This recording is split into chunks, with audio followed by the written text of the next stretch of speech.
Welcome back to KeKe's மனம் kitchen. இன்னைக்கு நம்ம பார்க்க போகிறது சுரக்காய் நிலக்கடலை கறி.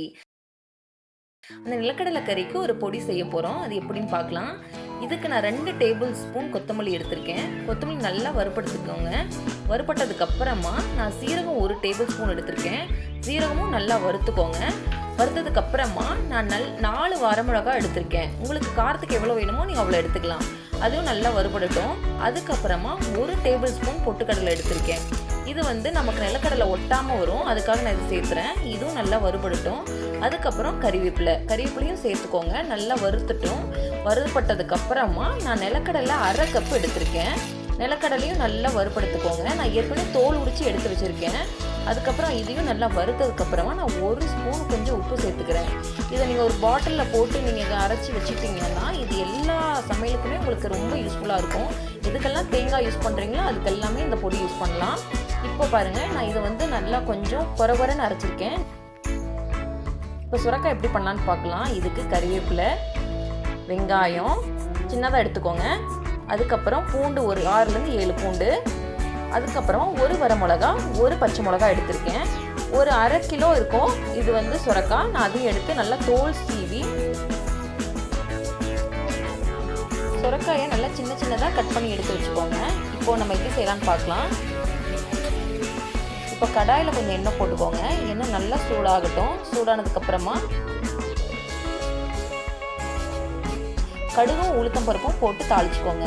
அதுக்கப்புறம் 1 பச்சை மிளகா, 1 வரமிளகா நான் எடுத்திருக்கேன். உங்களுக்கு நீங்கள் காரத்துக்கு ஏற்ற மாதிரி எடுத்துக்கலாம். ஏற்கனவே நம்ம பொடியில் போட்டிருக்கோம் மிளகா, அதனால் நான் கம்மியாக எடுத்திருக்கேன். அது கொஞ்சம் வதங்கட்டும். அதுக்கப்புறம் பூண்டு சேர்த்துக்கோங்க. பூண்டு இதுக்கு ரொம்ப நல்ல ஃப்ளேவர் கொடுக்கும். பூண்டு நல்லா வதங்கட்டும்.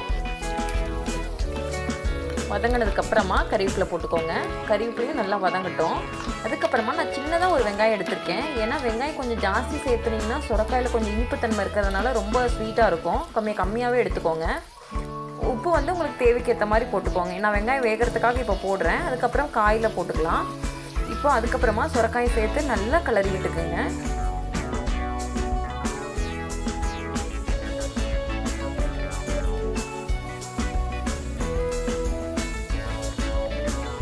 அதுக்கப்புறமா இதில் நான் 1 டேபிள் ஸ்பூன் மஞ்சள் தூளும் கொஞ்சம் காய்க்கு ஏற்ற உப்பும் நான் சேர்த்துக்கிறேன். நல்லா கிளறி விட்டுருங்க.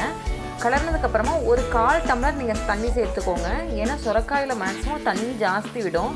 அதனால் நீங்கள் தண்ணி கொஞ்சம் கம்மியாகவே சேர்த்துக்கோங்க. தண்ணி சேர்த்துட்டு கொஞ்சம் ஒரு கலரி விட்டுருங்க.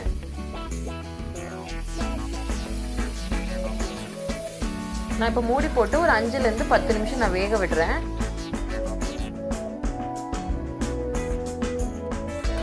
இப்போ 10 நிமிஷம் ஆயிடுச்சு. இப்போ பாருங்கள், கொஞ்சம் தண்ணி விட ஆரம்பிச்சிருச்சு காய்.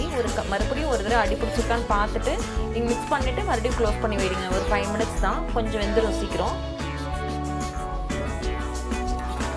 இப்போ சுரக்காய் நல்லா வெந்துருச்சு. இப்போ நம்ம நிலக்கடலை பொடி சேர்த்துக்கலாம். நான் இப்போ இதுக்கு 3 டேபிள் ஸ்பூன் நிலக்கடலை பொடி சேர்த்துக்கிறேன். இதை நல்லா கிளறி விட்டுக்கோங்க. இப்போ பாருங்கள், நல்ல சுடுசாதத்தில் இது போட்டு சாப்பிடும்போது ரொம்ப சூப்பராக இருக்கும். நீங்கள் ட்ரை பண்ணி பாருங்கள். ட்ரை பண்ணி பார்த்துட்டு கமெண்ட் பாக்ஸில் கண்டிப்பாக உங்களோட கமெண்ட்ஸை நீங்கள் ஷேர் பண்ணுங்கள்.